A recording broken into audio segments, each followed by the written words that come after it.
ಯಾವಾಗ ಬಂದ್ರಿ? ನಿಮ್ಗೆ ನಾವ್ ಎಲ್ರೂ ಸೇರಿ ದೊಡ್ಡ ಗಡ್ಡ ತೋಡ್ತಿದೀವಲ್ಲ, ಆಗ ಬಂದೆ. ನೀವು ನಿಮ್ ಶೋಕಾಚರಣೆನ ಕಂಟಿನ್ಯೂ ಮಾಡಿ.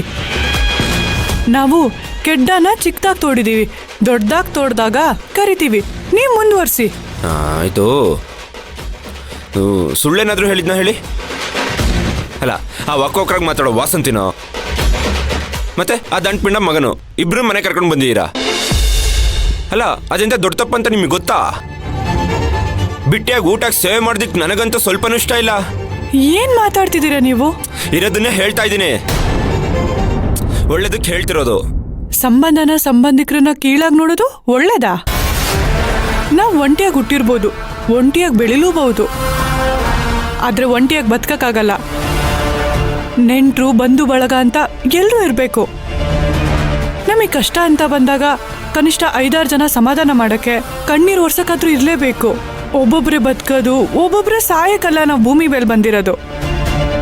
ನೀವ್ ಎಲ್ಲದನ್ನು ಖರ್ಚಿನ ಲೆಕ್ಕದಲ್ಲಿ ನೋಡ್ಬೇಡಿ, ಮನುಷ್ಯ ತರ ನೋಡಿ. ಯಾಕಂದ್ರೆ ಎಲ್ರು ಇದ್ರೇನೆ ಪ್ರೀತಿ, ಎಲ್ರು ಇದ್ರೇನೆ ನೆಮ್ಮದಿ.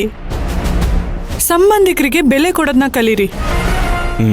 ಸಂಬಂಧಿಕರ ಪರವಾಗಿ ಭಾಷಣ ಮಾಡಿದ್ ಮುಗೀತಾ? ನೋಡಿ, ನಿಮಗೆ ಸಂಬಂಧಿಕರ ಬಗ್ಗೆ ಪಾಸಿಟಿವ್ ಆಗಿ ಹೇಳೋದಕ್ಕೆ 10 ವಿಷಯ ಇದ್ರೆ, ನನ್ನ ಹತ್ರ ಅದೇ ಸಂಬಂಧಿಕರ ಬಗ್ಗೆ ನೆಗೆಟಿವ್ ಆಗಿ ಹೇಳೋದಕ್ಕೆ 100 ವಿಷಯ ಇರುತ್ತೆ.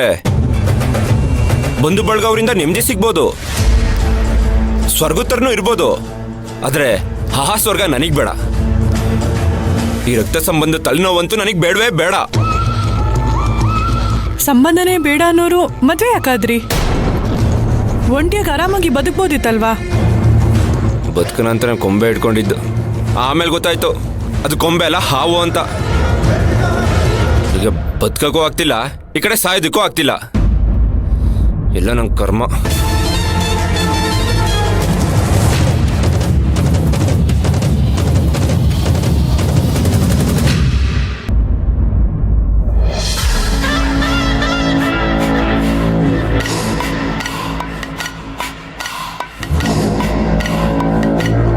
ಮಂಜರಿ, ಮಿಥುನ್ ಮಾಡಿದ್ದು ತಪ್ಪೇ ಇರಬಹುದು, ಆದ್ರೆ ನೀನು ನಿಮ್ಮತ್ತೆನ ಬಾಯಿಗೆ ಬಂದ ಹಾಗೆ ಮಾತಾಡಿ ಅವಮಾನ ಮಾಡಿ ಮನೆಯಿಂದ ಆಚೆ ಕಳ್ಸಿರೋದು ಅದಕ್ಕಿಂತ ದೊಡ್ಡ ತಪ್ಪು. ನನ್ನ ವಿರುದ್ಧ ಯಾರೇ ನಿಂತ್ರು ಅವ್ರಿಗಾಗೋದು ಇದೇ ಶಿಕ್ಷೆನೆ. ಅದು ಅತ್ತೆ ಆದ್ರೂ ಸರಿ, ಅಮ್ಮ ಆದ್ರೂ ಸರಿ. ಸದ್ಯದಲ್ಲೇ ನಿಮ್ಗೂ ಇದೇ ಗತಿ ಆಗುತ್ತೆ, ಹುಷಾರಾಗಿರಿ. ನಿನಗ್ ಜನ್ಮ ಕೊಟ್ಟಿದ್ ನನ್ನನ್ನೇ ಮನೆ ಬಿಟ್ಟು ಕಳಿಸ್ಬೇಕು ಅಂತ ಪ್ಲಾನ್ ಮಾಡ್ತಿದ್ಯಾ? ಪ್ಲಾನ್ ಮಾಡ್ತಿಲ್ಲ, ನಿರ್ಧಾರ ಮಾಡಾಗಿದೆ. ನಿನಗ್ ಜನ್ಮ ಕೊಟ್ಟಿದ್ ನಿಮ್ಮಪ್ಪನ ಕೈಲೇ ಆಗಿಲ್ಲ. ನಾನ್ ಸಾಕಿದ್ ಕೂಸ್ ನೀನು ನನ್ನನ್ ಮನೆ ಬಿಟ್ಟು ಕಳಿಸ್ತೀಯಾ? ಕೆಲ್ಸ ಏನಾದ್ರೂ ಇದ್ರೆ ನೋಡ್ಕೊ ಹೋಗು. ಹೋಗೆ. ನಾನು ಎಷ್ಟು ಸ್ಟ್ರಾಂಗ್ ಅಂತ ಸದ್ಯದಲ್ಲೇ ನಿಮಗೆ ಗೊತ್ತಾಗುತ್ತೆ. ಗೊತ್ತಾಗತ್ತೆ ಬಿಡು, ಹೋಗೆ.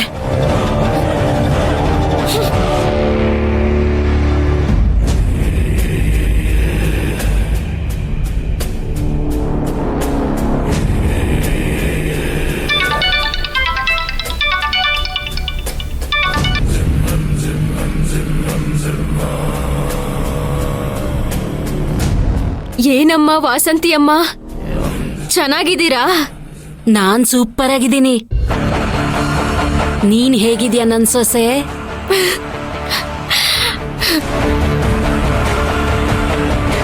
ಅದ್ ಸರಿ, ಹೇಗಿತ್ತು ನನ್ನ ಆಕ್ಟಿಂಗು? ನಟ ರಾಕ್ಷಸ ಅಂತಾರಲ್ಲ ಹಾಗೆ, ನಟ ಭಯಂಕರ ನಟ ರಾಕ್ಷಸಿ ನೀವು. ಅದೇನ್ ಡ್ರಾಮಾ, ಅದೇನ್ ಕಣ್ಣೀರು, ಅಬ್ಬಾ. ಅತ್ತೆ, ನಿಮ್ಮ ಹತ್ರ ಇಷ್ಟೊಂದು ಟ್ಯಾಲೆಂಟ್ ಇದೆ ಅಂತ ನನಗ್ ಗೊತ್ತೇ ಇರ್ಲಿಲ್ಲ. ಎದುರುಗಡೆ ಇರೋರನ್ನ ನಿಮ್ಮ ಆಕ್ಟಿಂಗ್ ಅಲ್ಲೇ ತಿಂದು ಮುಗಿಸ್ಬಿಡ್ತೀರಾ. ನಿಮ್ಗೆ ಬರೀ ನಟಿ ಅಲ್ಲ, ಮಹಾನಟಿ ಅಂತ ಬಿರುದು ಕೊಡ್ಬೇಕಿತ್ತು. ಮಂಜು, ನೀನ್ ನನ್ನ ಇಷ್ಟೊಂದು ಹೊಗಳ್ತೀಯ ಅಂತ ನಾನು ಅನ್ಕೊಂಡೇ ಇರ್ಲಿಲ್ಲ. ತುಂಬಾ ಥ್ಯಾಂಕ್ಸ್. ನಂದೇನಿದ್ರು ಬರೀ ಆಕ್ಷನ್ನು, ಇದ್ರ ಹಿಂದೆ ಇರೋ ಸ್ಕ್ರೀನ್ ಪ್ಲೇ, ಡೈರೆಕ್ಷನ್ನು ಎಲ್ಲ ನಿಂದೆ ತಾನೇ. ನೀನ್ ಹೇಳ್ಕೊಟ್ಟಿದ್ದನ್ನ ಚಾಚೂ ತಪ್ಪದೆ ಪಾಲಿಸಿದೀನಿ ಅಷ್ಟೇ. ನಾನ್ ಏನೇ ಹೇಳ್ಕೊಟ್ಟಿರ್ಬೋದು ಅತ್ತೆ, ಆದ್ರೆ ಎಲ್ಲಾರ್ ಮುಂದೆ ನಾಟಕ ಮಾಡ್ಕೊಂಡು ಕಣ್ಣೀರ್ ಹಾಕೊಂಡು ಆ ನೀರ್ ಹಾಕೋ ಸಪ್ತಮಿನ ನಂಬಿಸಿ